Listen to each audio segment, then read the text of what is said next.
Welcome to Wannabe Clutter Free, formerly Wannabe Minimalist, the podcast for busy families who are tired of the chaos, fed up with being overwhelmed, and ready to enjoy life again.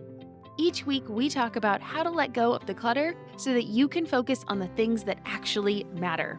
And it's not just physical clutter. We talk about the mental and emotional stuff too, because if it's holding you back, it's time to ditch it. I share what I've done in my own life to declutter, organize, and calm the chaos, but you won't just hear it from me. There are amazing guests too. It's practical, doable, and simple for those of us that want to be clutter-free. Well, hey there, my friend. Welcome back to the show. I'm Deanna Yates, and you're listening to episode 161 of the Wannabe Clutter Free podcast. On today's episode, I'm chatting with Michelle Purta, a marriage coach and mom of three, about how we can rally our families and get everyone on the same page. You might have noticed a slight change to the format today. I am making some back-end changes to my show as it has grown so much over the past year, and I want to make it the best podcast for you that I can. So there are going to be lots of great changes, but my new hosting platform doesn't allow for a teaser at the beginning of the show with the intro spliced in. So now the intro is going to be just a little bit different. The rest of the flow is going to be just the same. So if you're still with me, then you probably won't notice much else different. Today's conversation is going to be fun. I am chatting again with Michelle Purta. You may have heard the episode where I was a guest on her podcast, and I talked about how decluttering can help the relationships in your home. And we got along so well and have similar philosophies that I knew I wanted to have her on this show to help us with those tricky conversations. You know the ones I'm talking about. Those conversations where you talk to your family about decluttering, buying less, organizing, and tidying up the home, especially if your family members are less than enthusiastic about the process. But before we get into our conversation, I want to say thank you for joining me today. I appreciate that you're here, and I hope you walk away from today with some actionable ideas for your life. If you enjoy what you hear, can you please do me a favor and leave a rating and a review for this show? You can rate the show on most podcast listening apps, but you can also leave a review on Apple Podcasts or a comment on a specific episode on Spotify. Or these new guest episodes, I am getting them up on YouTube, so you can come over there and comment on the episode as well. I would love if you could just take a minute to give me and the show a shout out. Your reviews are what help me reach more listeners and get more amazing guests on this show for you. So thank you so much. And now let's learn about my amazing guest. Michelle Purta is a mom of three, marriage coach, and host of the Marriage and Motherhood Podcast. She helps parents feel like a couple again by teaching them how to manage conflict together and make their relationships a priority while raising kids. After experiencing her own relationship struggles and becoming a mom, she noticed how challenging parenthood was on marriage and how many issues couples were facing that were completely fixable. Now she's on a mission to help parents realize that they don't have to choose between being a good parent or a good partner, because they can be both. Give this episode a listen, and when you're done, head over to wannabeclutterfree.com/161 to get the show notes for today's episode with links to Michelle's website, resources, and more. And I will also have a link to when I was on her podcast, so you can check that out too. Again, you can find it all at wannabeclutterfree.com/161. And now let's get to our conversation. Well, hello, Michelle. Welcome to Wannabe Clutter Free. How are you doing today? I'm doing pretty good. I'm super excited to be back.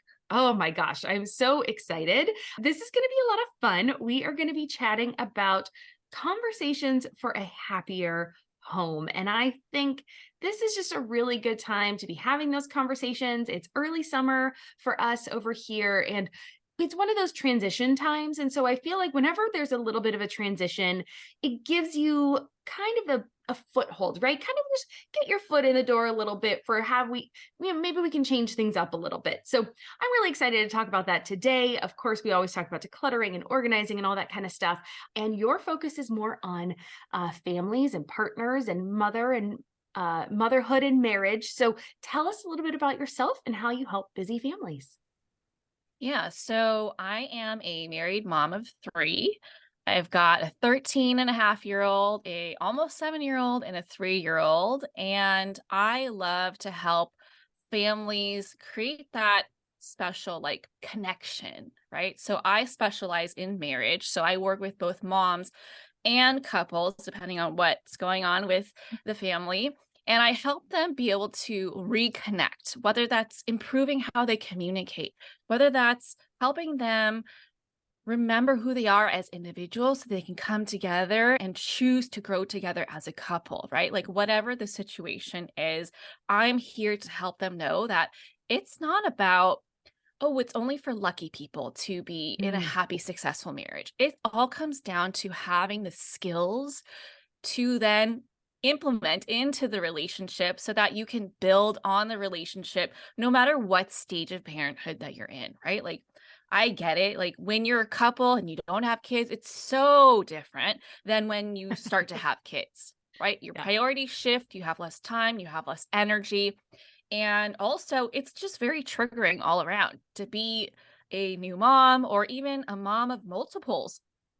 And we start to go through this transformation where we're meeting ourselves again, but we don't have necessarily the time and energy to sit down and be like, let me think about this. Right. And so, what I love to do is help my clients give that space to them to do what absolutely needs to be done in a way where it's okay. This is the fastest way for you to figure out what's going on with you, bring you two together, and then set you up for a successful path for the future so that you can enjoy your marriage for decades to come.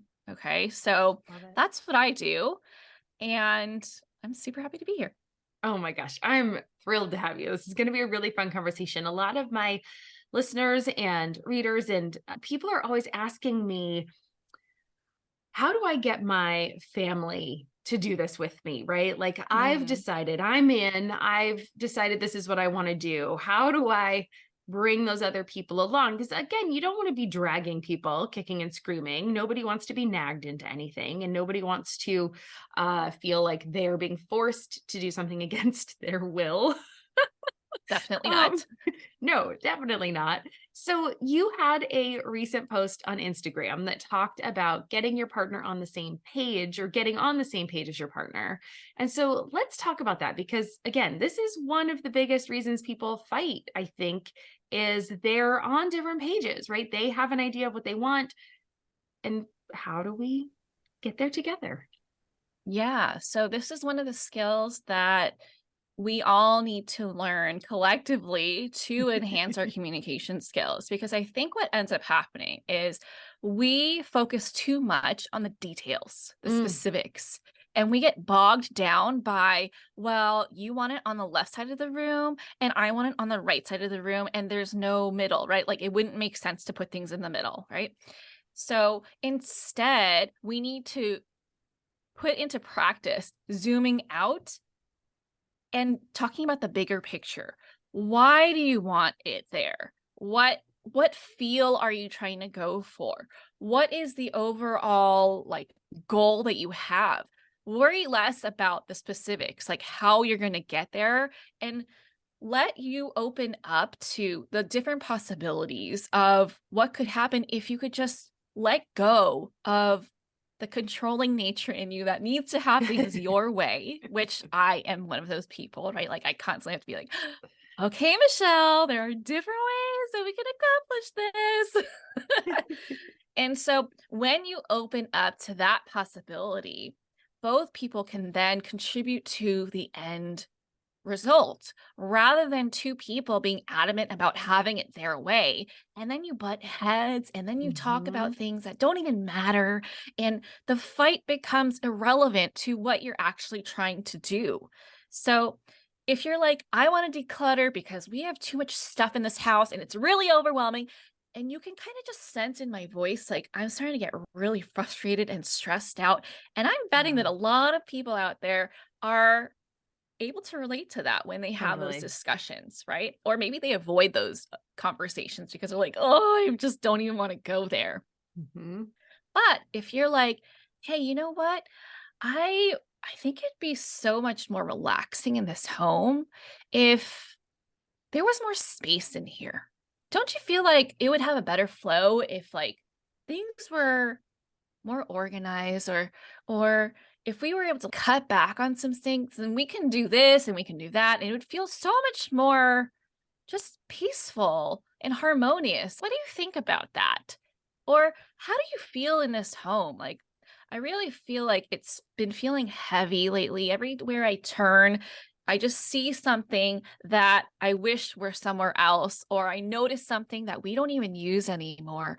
What if we can just do like a home refresh and design and organize the home in a way where it works for us as we are today and what we need at this specific stage in our life versus what we've kind of just built up to over the years because we have gone through so many changes.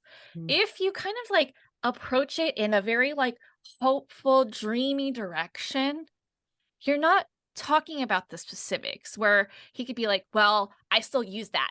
And no, I need that still. No, my mom gave that to me, or my great great great great grandpa gave that to me. I'm not letting that go. Right? It's not about the Yeah. specific things that need to go away. It's about the general feeling you're trying to accomplish and the functionality that you want to accomplish with your family. And when you can get on the same page of, okay, this is the goal that will help you to make decisions that align to that goal. And you know what? You might just like end up getting rid of the stuff that you've been wanting to, but at least you're not pinpointing like, hey, we have to get rid of this, and then getting this defensive reaction from your partner, and then Right. it just like stalls or doesn't even start. Right. Well, and so what you pointed out there was a couple things. And the one I want to right at the end is where you were pinpointing out the things from your partner.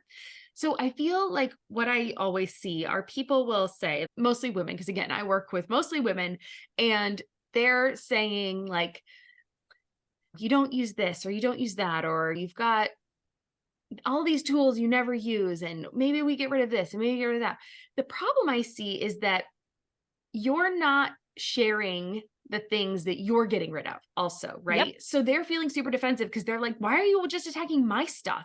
And it's because we're not having these conversations out loud. We're not saying, hey, I'm decluttering my closet and I'm going to look at all these things that I got rid of from my closet. You're not having people go through that process with you, which is totally understandable. Yep. You want to do that on your own, that's fine if you're the person that's jumping in. But you also have to share and tell people. It's almost like you have to narrate your life a little bit. Like, Absolutely. life is not a movie, but I also feel like there are points in movies that we can take, because I think everybody deep down like wishes life could be a movie, right? I wish life could be a movie. I wish I could know what Yes. my there was going to be some happy ending at the end, of course.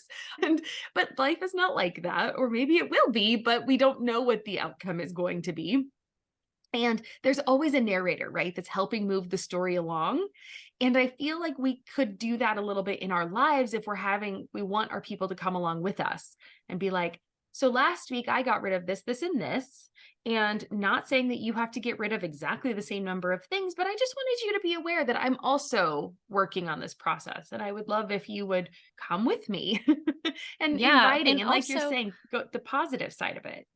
yeah. And also just describing the process you're using to get rid of the stuff, to Mhm. declutter, right? I noticed that I have so many clothes that I don't even wear anymore. I'm just hoping Yes. I will fit them one day, but I've accepted that I'm getting older. My body has changed, especially after becoming a mom.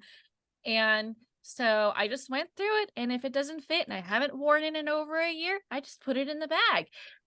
When you do that, that can kinda Yes. get their gears turning, or, like, if you're going through your closet, right, like the black hole of stuff, it's like, "Oh, I found this, I haven't seen it in 5 years, I must not need it," and all it Right. is doing is collecting dust, and you can just, like you said, narrate your process, and you're not Yeah. necessarily saying, "Hey, I want you to do this too," but it might spark motivation and inspiration, Yeah. and he might notice, "Oh, wow, it does look better now that we have less stuff here. It does feel better. You seem happier," right? You can even describe Yeah. how you feel after getting rid of it. It's like, "Oh my gosh, I feel like weight's been lifted off me. I feel like we Yes. have reclaimed our bedroom or our closet. It's so Yeah. much easier to find things." Took And me 3 minutes to get ready this morning. yeah, exactly, right? So Yeah.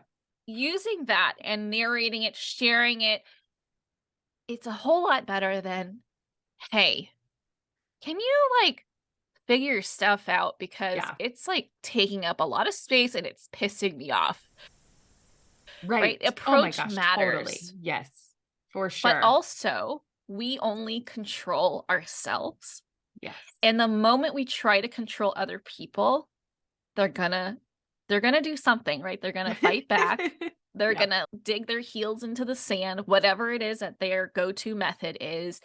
Either way, they're not gonna be willing to be open to the process. So if you just like kind of let go, right? Loosen your grip a little bit Yeah. and share your process. Do whatever you want to do with your stuff. Just watch. Yeah. For sure. And I've seen that time and time and time again. And it's so hard to like for people to believe me when I say that. But like if you Mhm. start on yourself and you are truly in it for yours to make yourself feel better, to get rid of the things that are holding you back, it is palpable. And the people Yes. that are the closest to you, which are your family members, are going to feel it. And it just becomes contagious. They start to see things going on. They think, oh, it just sparks something in their mind. And they think, oh, that's now a possibility. Where before it wasn't even a possibility.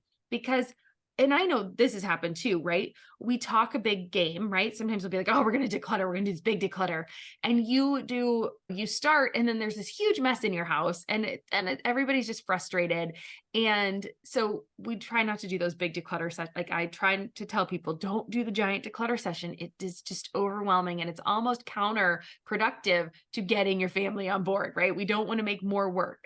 But if once they see it and they can see it and they feel it in you, they are more likely to get on board because they think, oh, you are serious this time. Instead of the 3 times we've tried before and we petered out after an hour and nobody wanted to do it anymore. And I mean, nobody really wants to do a giant declutter session. It's hard. It's hot. It's just, ugh. It's a whole workout. Nobody wants to do it.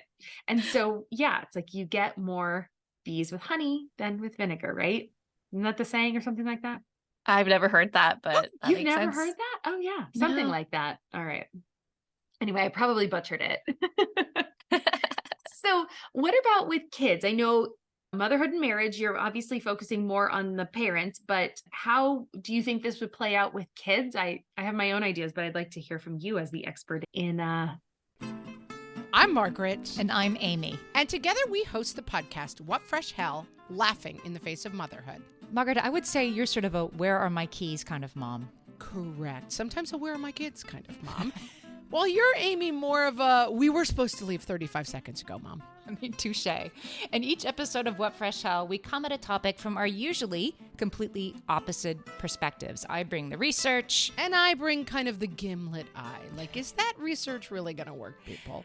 And almost 10 million downloads later, we're still laughing. We also talk to experts in the parenting field, plus parents with stories we can all learn from. We make each other laugh, we challenge each other's assumptions, and we have what we think is the best parenting community on the internet. Check out What Fresh Hell? Laughing in the Face of Motherhood wherever you listen to podcasts.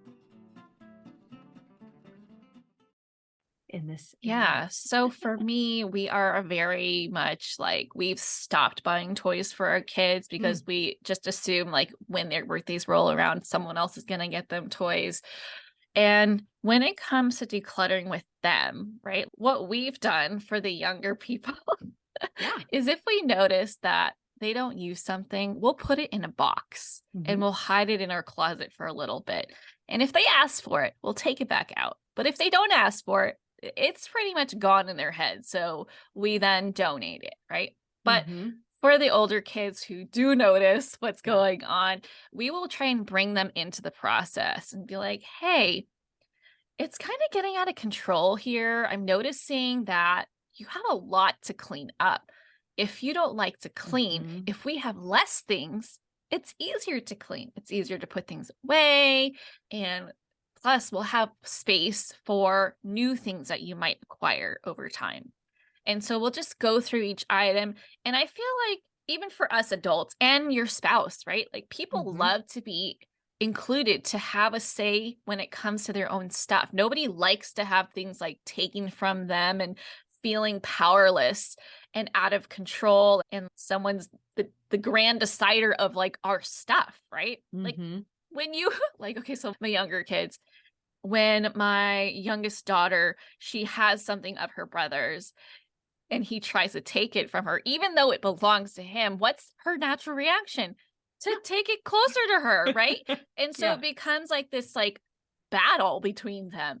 Same thing. We want to try and avoid having that power struggle with Mhm. our kids and bring them into the picture of, hey, like the cleaner we have the house, the more often we can have your friends over, the more Yeah. space we have to play, the better it feels in the home, the more you can run around, like whatever is relevant to your Right. kids, right? And so I think the more we involve them, the better it is. But also knowing that young kids, they love their stuff, They right? do. They're like the worst hoarders, in my opinion. Like they love the Costco receipts and Oh, the little random, like, tchotchkes. yeah, deflated Oh balloon. my Like, God. come on, that's basically garbage, but it's important to you. But Right. okay. Yep. Yeah. So we have a Yeah. treasures bin because those things definitely need a home because otherwise they're everywhere in our home, right? Yes. And so she has a bin that basically we try to declutter and go through her things about every 6 months, right before her birthday, right before Christmas, which are our big gift giving holidays in our house. And so we will definitely go through things, and I'm always surprised sometimes by the things is ready to let go of, and the things that she wants to keep. It's always a gamble. You never know. So, Mhm. but that really helps giving them a place to live, and then a place that they can then later make a decision on. And if that bin gets full, you decide how big the bin is, right? And then make it a game and they can decorate it or it can be plain, whatever works for you guys. And then once it gets full, they can make the decision, right? Well, oops, your treasure bin's full. It's not going to close. It's not going to go back in the drawer. It's not going to whatever. I think it's time for us to look through there and see if there's any treasures you're willing to give to someone else or Yes. come up with some story, right? There can be treasure fairies that come and collect it off the porch. There's all Yes. sorts of fun things that can happen. So there are treasure fairies out there that can collect things off the porch. It's pretty cool. Oh, definitely. We And have for like a buy nothing everyone group listening. up here. Oh my gosh, we do too. And I And love those are that. incredible. So like anytime I notice that they haven't played with something, I will ask them like, "Hey, I haven't seen you play with this in a while. Are you ready to pass this on so that it can make another kid happy?" And Yeah. sometimes I will get the yeah, and sometimes like, "No, I still okay." Yeah. Right. Yeah, you can tell. You can tell in their reactions for sure. Yeah, definitely. But yeah, so oh my gosh, I love our buy nothing group. It's also a perfect way if you do a declutter session to just put stuff out there. So you don't actually have to take Yes. it to the donation center, right? Like even Exactly. if you're like, who the heck is going to want this stuff? You can just say, "Hey, I have a bin of free stuff on my yard. Come grab it." And you will be shocked at how Mhm. many people will come grab that stuff. So absolutely. Super easy way to get rid of that. Okay. I love all of those ideas. And again, the approach, like you said, the approach is so important. It's always surprising to me how, yes, again, if you just add a teensy bit of magic to it, it really changes the whole thing, especially for your children. So, yeah, I love that. So we've talked a little bit about it, but I want to go back and reiterate just in case. Like I know we talked about like getting on the same page as your partner. I really want to deep dive into broaching the subject of Yeah. clutter with a partner. So let's start from the very beginning. Let's say that someone listening is like, okay, I am noticing there's a big problem. I want to declutter the house. I'm terrified about having this conversation with my spouse. Where do you suggest they start? Start with your own stuff and just let them know what you're doing. Okay. Any Let conversations them in particular you would start with? just share, like how we were mentioning early, just share Yeah. what you're doing because it's your stuff. Like, why do they need to be a decision maker in that? Right. Right. And then once they notice the impact, you could then kind of be like, oh, that felt so good. My desk is cleaner. I feel like I have more energy to do things. I feel Mhm. happier.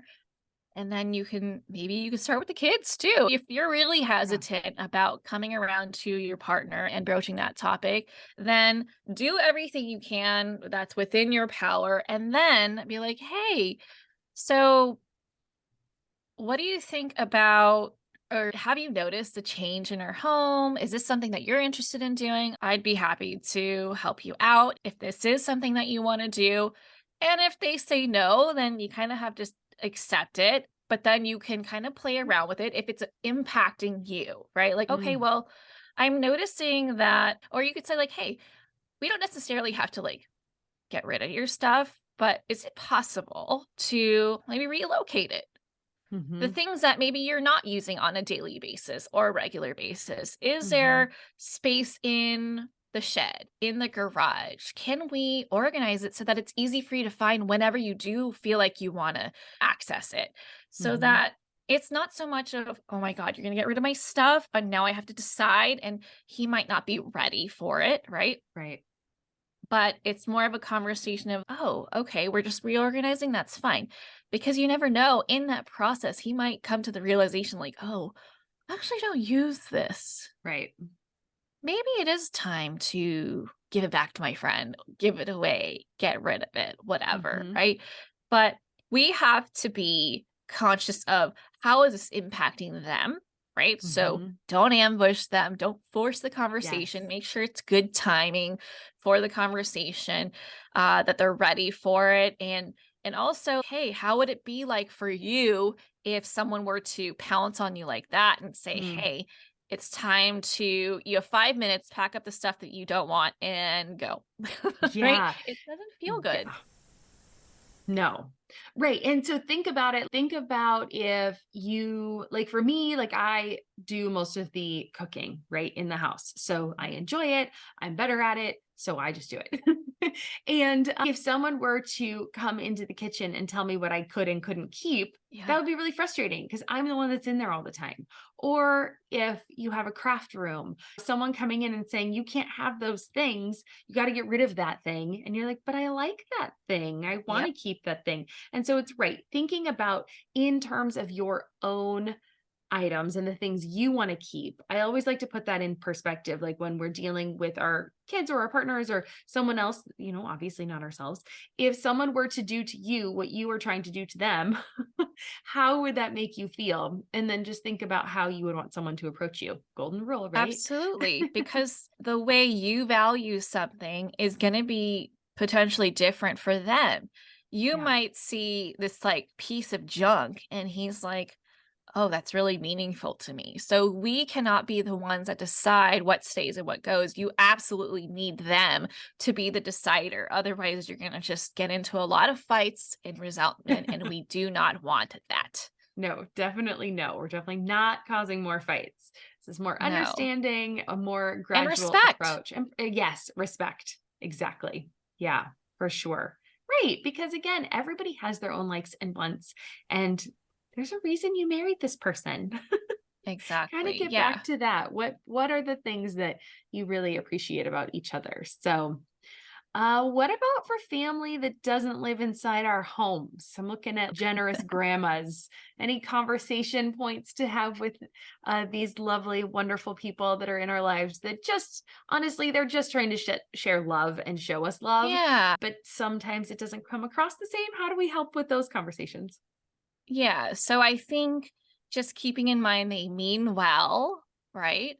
And also, how would you like to be approached if you were the generous grandma in a Hmm. situation? But if this were me, thankfully it's not me, but if this were me, I would let them know what you're trying to accomplish, right? Like, hey, we've noticed that our family functions better when we have less things, the kids get along better and play for longer when it's toys that allow for like imaginative play, so less of the character figures and more of like Legos or fort building stuff, train sets, like whatever, like more Montessori style stuff. We found that will provide endless hours of play.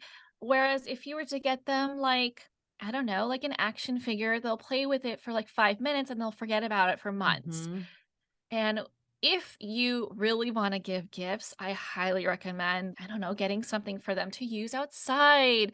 or like something that's active and exercise related, or even like a membership to the zoo or Mhm. an activity, or maybe your gift to them could be taking them somewhere or having an overnight. Like they are going to love experiences in the long run more Mhm. than the actual thing. They're going to make more memories doing that. But if you must give them something that they can unwrap, then maybe this, like give them suggestions. And I know for my parents, I love to give them like a wish list because it just makes things Mhm. way easier for them. So you can provide guidance, but if they really love gift giving and they love the process of doing that themselves, then you could just give them general guidance like, hey, this person's been wanting a bike, or Mm. I've noticed that they're really intrigued with skateboards. Maybe you can get that, but they can pick it, right? So Mhm. if they want to be like, oh, I found this for you, then you Yeah. can do that as well. So there are numerous ways that you can do that, approach this like topic. But for those with parents who absolutely don't care, right? If they don't care, Yeah. you're going to just have to take it for what it is. And I know some people who actually they will save the gift and Okay. give their kids and space it out Mhm. throughout the year. Okay. I think that's Interesting. genius. Yeah. Yeah. I think that's genius. But if they're giving it to the kid right on the spot, then yeah, Yeah. I think you might want to have a regular decluttering protocol that you follow with your family, and they just know the drill. But yeah, I mean at the end of the day, you can't be like, Yeah. no. Well, of course not, right? Well, and it's interesting because I think there's different scenarios here, right? Like you have the Mhm. grandparents that are super generous at the holidays, like you were saying, and Yes. maybe you could space those out. That is a Yep. nice, interesting way to do it because again, the kids get so many gifts in one moment Yes. that it's really hard for them to process them all, and they can't give attention equally to everything. And so if you could space those out a little bit, that would be wonderful. The other problem I see are the grandparents that you see frequently and they're always bringing something, right? Those are the challenge. I think that's the biggest challenge that people face when they are dealing with grandparents. And I think if you have a conversation where you say, we appreciate you so Yes. much, and I understand that you're trying to share your love with your grandchildren, they really love being able to spend time with you. They would love if you would take them out for ice cream instead of bringing them the thing. They already have so Yes. many toys. Bring them Um, snacks. Bring them snacks, bring them stuff that they can just use right up. Yep. Absolutely. And even when like family travels, so I know my family, when they go, if my parents are going somewhere on vacation or whatever, visiting family somewhere else, they always like to bring something back. And food is a great place, a great Yes. thing to share. So see if they can find inventive candy, right? I know lots of people don't want to give their kids candy. It's not a problem in our house. We don't binge on the candy right away. So Right. that for us is a great solution. But if candy's a problem in your house, then maybe they can bring them like an activity book from the place or something that they can actually do and participate with. Or one time so her uncle, my husband's brother, okay, brother-in-law, that's the word I'm looking for. My brother-in-law, gosh, that took me a minute.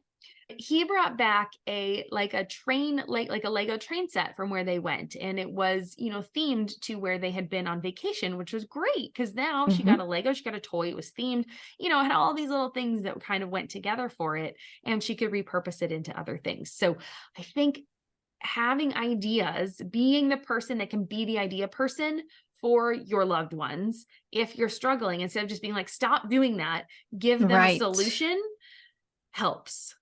Absolutely. Because at the end of the day, like you are probably grateful that they are constantly thinking of how to love on your child. So Yes. that's not the issue. It's the approach that you are wanting to adjust. So if you're able to talk them through with, like, hey, keep loving on my kids. I absolutely love that you think of them, that you Yeah. are constantly like trying to think of ways to help them feel special. Please keep doing that. Are you able to do that in ways that don't contribute to us having a lot of stuff in the house? And then give them Yeah. examples. And also, if you've just gone through a giant declutter, share that process with Absolutely. them. Share the fact that you've been on this journey, that you've gone through all this stuff, all the hours and effort and whatever you've put in, how far you've grown, so that they are like, oh, okay. Yep. And I know that I get that people get really nervous about that because they think, but they gave me so much stuff. And if I decluttered it, I don't want to tell them that I decluttered it. But it's like, at some point, you're going to have this conversation. And so you might as well have it now versus them spending how much more money and how many more hours and how much more stuff and you resenting it more and more and more. And it just builds up. Yes. So have it now before it gets more out of hand or you continue to have to do it. Don't hide stuff from your family. Thoughts on that? Yeah. No, and you don't need to do that, right? Like Yeah.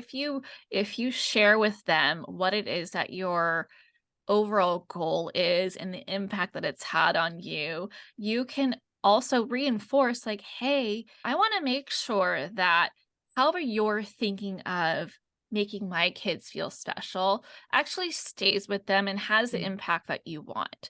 And I'm noticing that when you bring over these little trinkets, they kind of get forgotten and they just end up on the floor.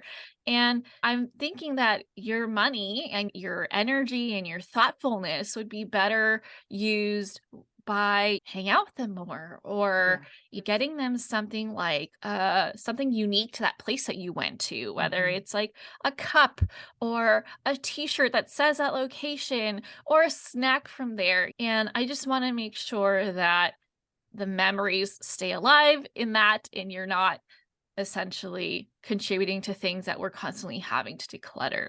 Yeah. Perfect. Awesome. Okay. What other conversations should we be having for a happier home? Because I know that there are areas where there's a struggle for a lot of families. And because we focus so much on the decluttering and the organizing in our stuff, are there any other conversations that can kind of help as we get into these deeper or different kind of conversations? There's a lot. What are some of your favorites? Or what's one of your favorite conversations that people should be having? Yeah. So I think, again, going back to zooming out, thinking about the bigger picture, I think we all need to be having conversations about what we see for our lives, for our families, for our marriages. When we have that goal and we are agreeing on that goal, it makes things a lot easier. So for example, right, like for my husband and I, our time together is top priority. Our time with our kids is also a top priority. Being able to do our own things, priorities. So like having that conversation of, hey, what is most important to you? How can we make sure that we're setting up our lifestyle to fit that so that we're constantly moving closer and closer to where we want to end up? So we've actually restructured the way we do our schedule and we now know why we need to stick to a certain schedule so that it can help us fulfill these areas that we say are a priority for us because it's important. So for example, so it's important for our kids to be in enriching programs. So the two younger ones are in swim, all three are in jujitsu, and my middle child is in occupational therapy. All of that are they're all priorities because they're all helping them develop in some way. So we set those up on certain days and we say, okay, on those days, we're going to do very, very easy dinners so that we can still get them to bed on time. And then we can each do our own thing at night, like whether I go work out or whatever it is. On Tuesday, Thursdays, that's when we don't have anything going on and we have family time followed by us time. So that's something that we hold ourselves to. Obviously, there's times where it's like, okay, we can't get out of this and we're going to have to just not do it this day. But it's an absolute priority, which means dinner needs to be done by this time. We need to start eating at this time. And we all you take the kids and I do dishes and we do bedtime. And then we are done by this time. We are leaving their room by this time. So that we can then hang out together, right? Or we can play Uno Flip with them, and then we have to be upstairs by this time. But that can only happen if they're all the way ready for bed by this time and we start playing at this time. So we have boundaries for ourselves to be able to live the life that we want. So thinking about, hey, how do you want your family life to be like? How do you want your married life to be like? How can you restructure your day to allow for that, right? If you're constantly on the go, burned out, there's probably some things to take out of your schedule, right? Maybe saying yes to fewer things and really aligning to, hey, do I really need to go to all those birthday parties? Do I really need to be that type of Pinterest mom? Does that even bring me joy? Does that or does it suck all the energy out of me? Do I really need to be the most helpful friend where anytime someone needs me, I am there in a heartbeat? Or can I be more selective about how I support my friends and reserve that energy for what is truly a priority for you, which is, for me, my marriage and my family, right? And so when you have that bigger vision, you can then kind of like do a check and balance of, hey, does this get me closer to this? Does this help me fulfill that? If not, then I have to like consciously decide, is this worth it? Hmm. Is there a different way I can accomplish this on a different day by doing something different that takes less energy and time? Or maybe I just say no and feel unapologetic about it. Oh, the saying no and feeling unapologetic, always a struggle for me over here. But I love that. I love the idea of, and I talk about this too. So the starting from where you want to be and working backwards, Yes, right? exactly. Don't start with where you are and try to cram more in. I No. feel that with time, with your obligations, with the stuff in your house, it's like you almost have to, like you said, zoom out. Like Yes.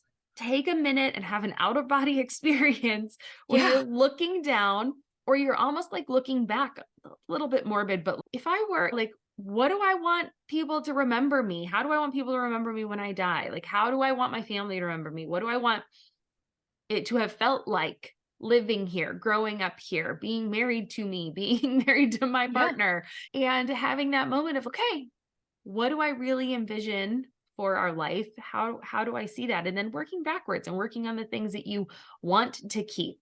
And yeah, maybe you do want to be that friend that is like, no, I always want to be that person that's there for my friends as long as I already have my family taken care of, right? There can Exactly. always be that if then too part of it.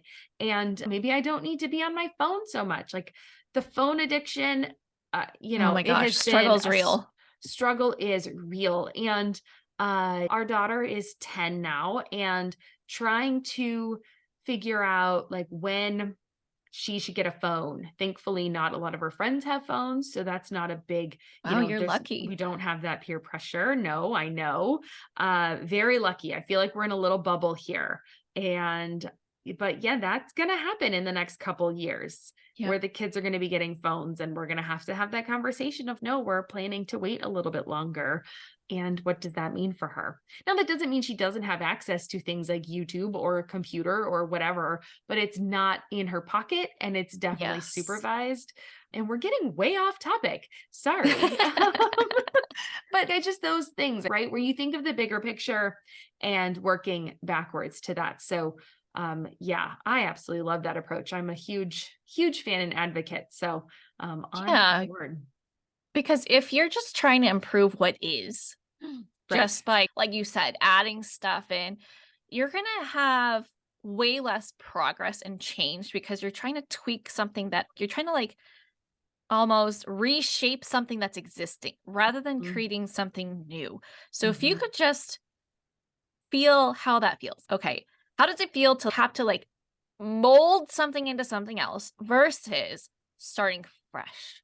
Right. Starting fresh is it's almost like you get that deep breath of, okay, all right, this is what's important. Let's fill in the rest now. How does everything else fit in? And then it's kind of like that treasure box that you said, right? Okay, what's essential?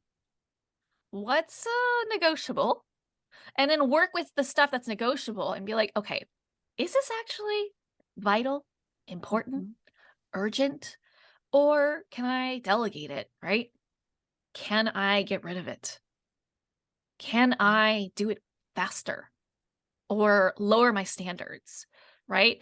When you work with what is negotiable, that's where your free time and your free flexibility comes from, not what is most important to you. That's stuff that you should never compromise. Mm-hmm. So true. I love it. I absolutely love it. Well, Michelle, it's always a joy and pleasure to chat with you. You always drop some wonderful information. And so I want to know like where people can find you, because I know everyone listening to this is going to want to come find you. So where should they do that? Yeah. So since you're listening to this, I'm assuming Yeah. you love podcasts, and I have my own podcast. It's called the Marriage and Motherhood Podcast. So head on over there if you want to learn tips for how to create a deeper connection with your spouse, how to communicate in a healthier way so that you can connect better with each other. And if you love that, come join me in my Facebook group, also called the Marriage and Motherhood. I'd love to have you. Perfect. Super awesome. And we'll definitely have links in the show notes. So if people are out and about and they didn't get a chance to write that down, they can just click on through, make that nice and easy. But my favorite way to end each interview is with 3 rapid fire questions. And so the first one is, what does being clutter-free mean to you? Ooh. Okay, so clutter-free to me means that everything has a place and that what we have is an intentional choice for us to keep. Yeah, it's great. Number 2, is there anything that we maybe missed today or that we talked about that you want to reiterate? Like if there's one thing that people took from today, what do you want them to know? I would say the more intentional you are, whether it's with how you connect, how you communicate, how you approach certain topics, how you declutter, be intentional. Because when you do that, you're going to react less, you're going to get a better outcome with your relationships, and you're just going to be better received. And you're going to feel better about the decisions that you're making. Mm-hmm. Good. And then the third one, what is making you happy right now or in this season of your life? So what's making me happy right now is that I am finally in a routine where family life feels amazing. I am regularly connecting with my husband and I am giving myself time.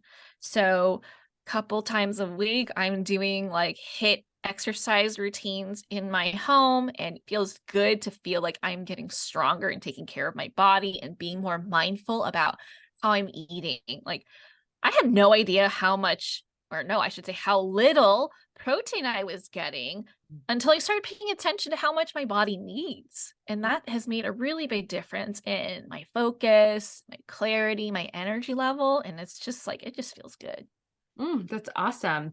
Well, and you've given hope to all of us because you have a 13-year-old and you were just saying how happy your family makes you right now. So that is amazing. So yay, that's great. I mean, because I think so many of us that don't have teenagers yet are kind of nervous about that time. Yeah. But look at you at 3, one being a teenager and a 3-nager. Like, Yes, honestly, I you know. were like on the spectrum of both sides of like, oh, I mean, there's moments, right? There's moments, but overall, things are really good. And I feel like we have a nice system that allows for everyone to really connect with each other and feel seen and heard. And just, it's awesome. I love I it. love it, right? All about that intention. So it is true. You're walking the walk. You're not just talking I the talk. definitely do So try that.